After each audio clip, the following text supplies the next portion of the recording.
Àwọn afèèyàn-ṣètùtù pa Dorcas lọ́jọọbí ẹ̀ wọ́n yọ ẹ̀yà ara ẹ̀ lọ. Inú ọ̀fọ̀ àti ọgbẹ́ ọkàn gidi làwọn mọ̀lẹ́bí ọmọbìnrin apọ́nbẹ́porẹ́ kan ẹni ọdún 22 Dorcas Shangave wà báyìí látàrí bọ́mọbìnrin arẹwà náà ṣe kàgbákò àwọn afurasí afèèyàn-ṣètùtù ọlà kan tí wọ́n dá ẹ̀mí ẹ̀ légbodò. Wọ́n pa á nípa ìkà, wọ́n ṣá òkú ẹ̀ sí wẹ́wẹ́ kùtùkùtù, wọ́n sì yọ àwọn ẹ̀yà ara kan lọ.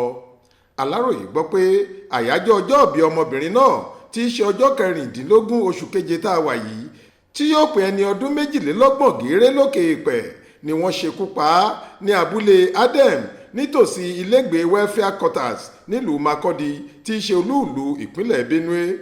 Mọ̀lẹ́bí olóògbé ọ̀hún kan tó ṣàlàyé bíṣẹ̀lẹ̀ náà ṣe wáyé fákọ̀ròyìn Vanguard sọ pé gbogbo ohun tá a mọ̀ ni pé lọ́jọ́ ẹtì Friday ọjọ́ 14 oṣù keje ọdún 2023 yìí Dorcas sin ọ̀rẹ́ ẹ̀ kan lọ síbi ètò ìsìnkú àna ọ̀rẹ́ rẹ̀ ọ̀hún kan. Wọ́n padà sílùú Makurdi lọ́jọ́ sátidé lẹ́yìn ayẹyẹ náà. Kò lọ sílé wọn lọ́jọ́ náà, ọ̀dọ̀ ọ̀rẹ́ yìí ló sùn sí nítòsí ọjà ìgbàlódé kan. Ọjọ́ kejì ìyẹn ọjọ́ àìkú Sunday ọjọ́ 16 oṣù keje ní ọjọ́òbí ọdún 22 rẹ̀.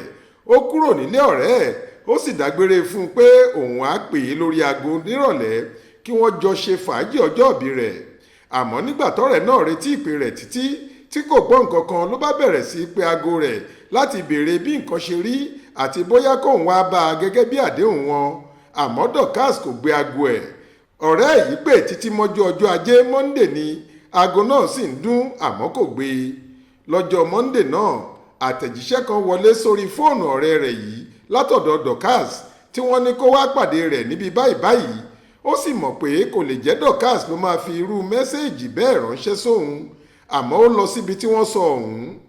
Ìyàlẹ́nu ló jẹ́ nígbà tó bá òkú ọ̀rẹ́ rẹ̀ nílẹ̀ẹ́lẹ̀, wọ́n ti kún bí ẹran nọ́mọ̀, wọ́n sì ṣe òkú ọ̀hún ṣàkàṣàkà káàkiri ibẹ̀ ni.